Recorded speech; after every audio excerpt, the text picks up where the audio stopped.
Welcome to the first episode of How I Conquered Cancer. I'm extremely excited about this because I feel the best way to get through a journey is by listening to experiences of others who have been through it and won. Yes, there are no guarantees in life, but we can help each other where possible and find strength from the people who share the same view as us. So, the purpose of these interviews is to share experiences, lessons learned, tools, and techniques to help you through your journey. Today, I'd like to welcome Lynne Hartke, who is a published author of the memoir Under a Desert Sky, where she talks about her fight with cancer. She's the creator of an online workshop, Reclaim Your Scattered Story. She also writes about discovering God in nature for several local newspapers. She's a popular writer and speaker and is a 2018 Voice of Hope with the American Cancer Society. She and her husband Kevin reside in Chandler, Arizona and have 4 children and 4 grandchildren. Welcome, Lynne. Thank you so much, Priya, for having me. Of course. I remember, Lynne, when I got diagnosed with cancer, I was introduced to you and we met at a coffee shop and we had lunch. Yes. And you said amazing words to me, which I reference all the time and I can never forget, is do not let your cancer go to waste. And that is something that I have just carried with me, and I'm hoping that these videos and this project that I'm beginning is going to help other women or other men who have been through this hard journey to move on and live a life that they really mean to and purposely live it. Yeah, I'm excited to join you at the inaugural of this project that you have and the passion to help survivors. I think that's exciting. Yes, it really is.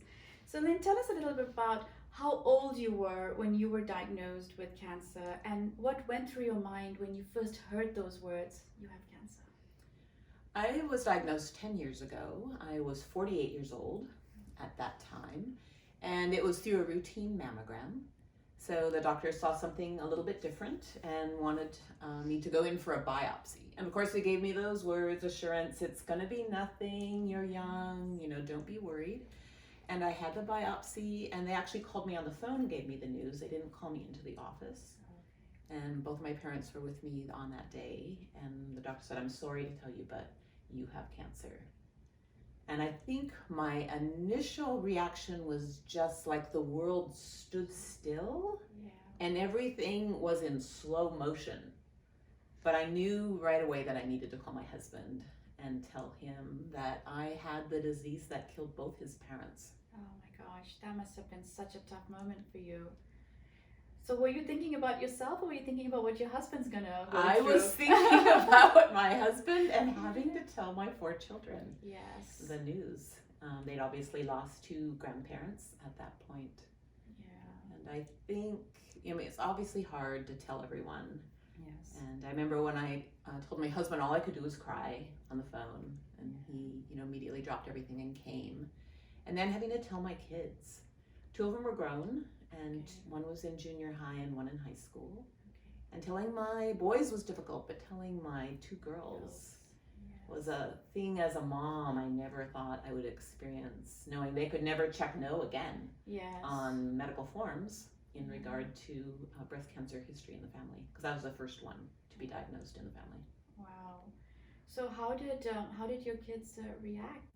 Well, to them, cancer equaled death. Yeah. And so a lot of tears, a lot of processing of that, and then conversations about, no, they caught my cancer early, good prognosis, and just different reactions from each one of them. They all had different ways that they processed, somewhat internalized it, some wanted to reach out and help me.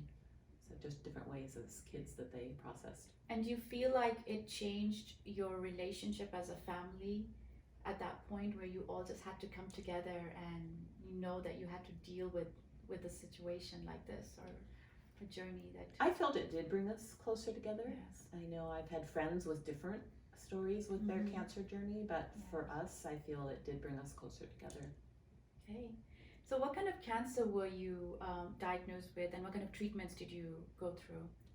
So I was diagnosed with ductal carcinoma in situ, which is a very beginning breast cancer. So not even stage 1. Okay. So I'm a big proponent get those mammograms, have the test done. If you feel a lump, go in Absolutely. and be tested, because when they catch it earlier, you have a better prognosis. And so I didn't need to have chemo because it was caught very early.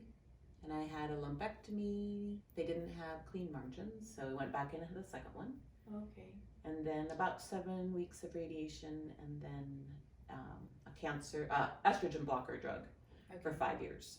Okay. And then when my mom was diagnosed 2 years after me with ovarian cancer, they recommended I have a hysterectomy.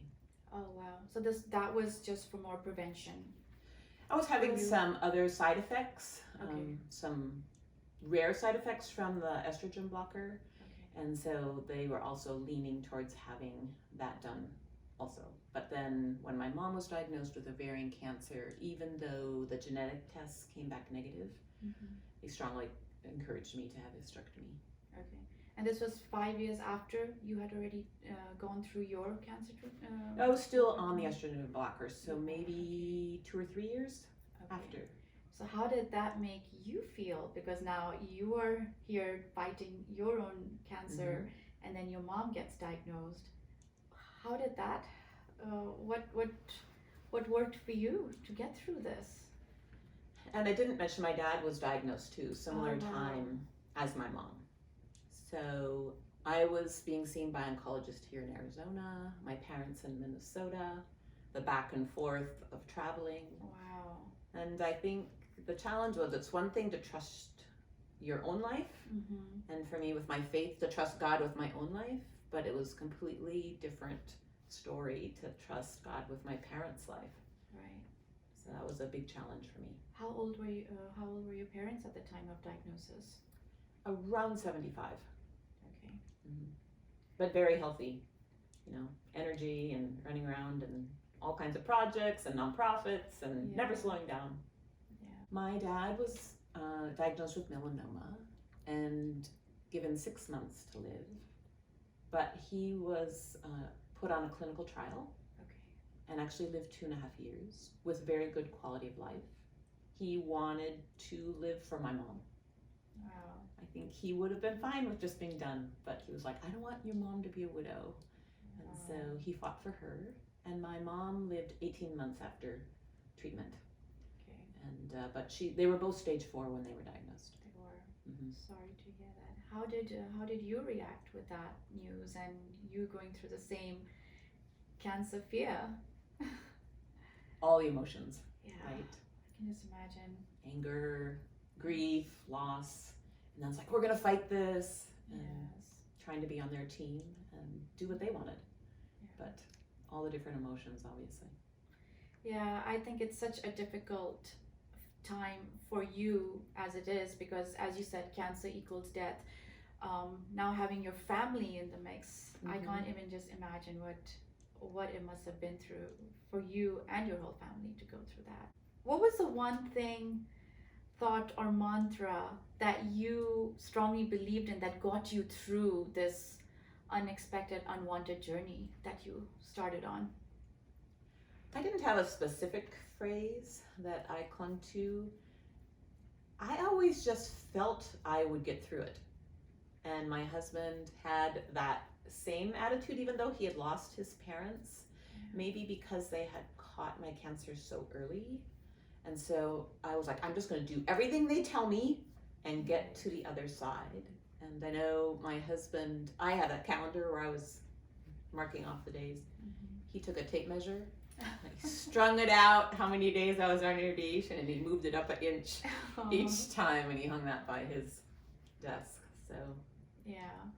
And how was the relationship between you and your husband through this whole journey? Emotionally, physically, because there's so many changes that we go through as women when we're going through all these treatments, the hormone blockers that you were on. I'm on them right now, and it's you've got lots of side effects that it's very hard for us to deal with. So how were you able to overcome that? We did have a lot of conversations, and sometimes call where you land someplace where it's unexpected. where suddenly you're dealing with emotions and things you didn't even know were under the surface. I call it the landmine of cancer, where suddenly you're dealing with something. Whoa! Yeah. Didn't see that coming. We thought we were past that. And not only with my husband, but with my children, where suddenly they're dealing with a fear that, we didn't see that coming. Yeah. And processing all of that. And yeah, I find it is important to keep those communication lines open. Yes. And for me, with having both parents with cancer, it was important to look at my husband and say, okay, he survived. He lost both his parents to cancer. There is life after cancer. Absolutely. And for me, that was encouraging. And he could speak to that to me. That's amazing. So after the cancer treatments and then it was hormone blockers, how often were you seeing your oncologist to go in for a checkup? Well, at first it's every 3 months, Okay. then every 6 months. And I don't remember when I got to the every year. Mm-hmm. And yeah, and then after I was 6 years past all the treatments, then he said he fired himself. So that's what's interesting to me, Lynn, because I feel while we're going through our treatments, for me, I went through chemo and I went through umpteen amount of surgeries. I feel like we have the support of the doctors, we have the support of the nurse, and then all of a sudden the doctors, and you're going through chemo every week, and then you have your last chemo, and the doctor's like, okay, I'll see you in 6 months. Life should be back to normal. I felt lost. I felt like, wait, I'm not coming here next Tuesday for another chemo treatment. Like, what am I supposed to do with my life? How did you feel when you were not going to see your oncologist anymore, when you were not going to have that support from the doctors anymore? It is a strange feeling. And I think talking with other cancer survivors, almost everyone has that. Now what do I do? Where do I move forward with my life? Because it's not realistic to say we go back to normal, because it's a new normal. Absolutely.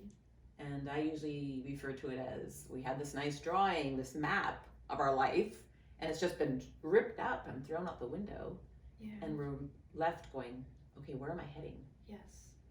And that is why I wanted to do this video series, is because I feel a lot of times we're just left and on a road where we don't know which way we have to go, because the doctors say, all right, life should be back to normal. We don't know what normal is anymore. Our lifestyle has changed. What we knew what we should be eating, what we knew what we should be wearing, what we should be doing is all different, because I think we all walk with this sword on our head that it may fall anytime, and you never know, it may come back.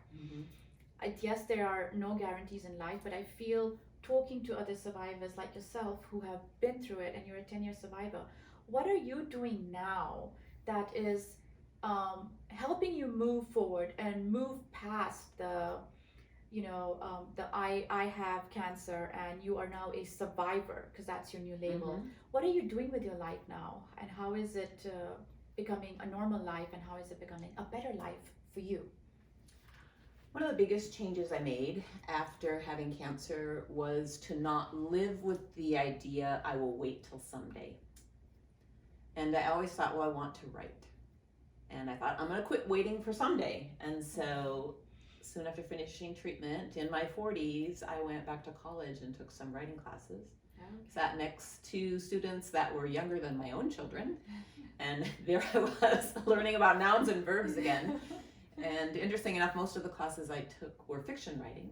I thought I would write fiction, but then I realized my life is too full of all these stories with my parents and myself, and I didn't have time in my brain to make up a fictional world. Sure. And I started writing nonfiction, blogging, and then actually wrote our family story. Okay. Yeah, and I do have your book over here, Under a Desert Sky, which is amazing. And one thing that really stood out to me, Lynn, is on chapter 16, where you say, I'm tired of cancer, tired of talking about it, tired of writing about it, tired of feeling like a prayer project, tired of waiting for the other shoe to fall. I love that, because I feel at some point you just have to say, okay, I'm done with this whole cancer world. Yes. I want to be there to help people, but I don't want to be defined by it anymore. Yes. So I know you are now offering workshops to help other cancer Mhm. survivors write their story. Yes. And how is that going for you? I had to make a deliberate decision, and I think most survivors do you want to stay associated in the cancer community? Do you want to step closer, or do you want to step further back? Right. And both decisions are fine. Sure. Sometimes people have to distance themselves, for their own emotional health. Yeah. They need to, and move on and put that in their rearview mirror. But I just felt so strongly called by God to step closer, not to step back. And I established an online workshop for people that want to work on their story. And for several years, I taught at Ironwood Cancer Center. Not right now because of other commitments, but yeah. That's amazing. And what kind of lifestyle changes have you made? Any dietary changes that you have made? Anything that you've added to, as supplements that you're taking so that, we don't have a recurrence? Or what is it that you're doing that you would maybe like to share with some people who are probably starting their journey? My biggest change was getting out in nature. And I still try to get out in nature as much as possible. We live in a very noisy world with so many words trying to get our attention. And for me, I just need that place to be able to step back and to discover beauty. And I started just very amateur photography. It's all on my phone. Right. But just learning to capture beauty in our everyday lives. I think that's important as survivors as we move forward to discover that this ordinary life I have, it's worth celebrating. Yeah. It's worth discovering beauty. It absolutely is. Well, I love telling this story about my dad, and I call it Victory Songs Are Not Meant to Be Sung Alone. And he talked to his pastor and said that he wanted to share with his neighbors and people in his community things that he had learned. And he had lived in this community for about almost 50 years.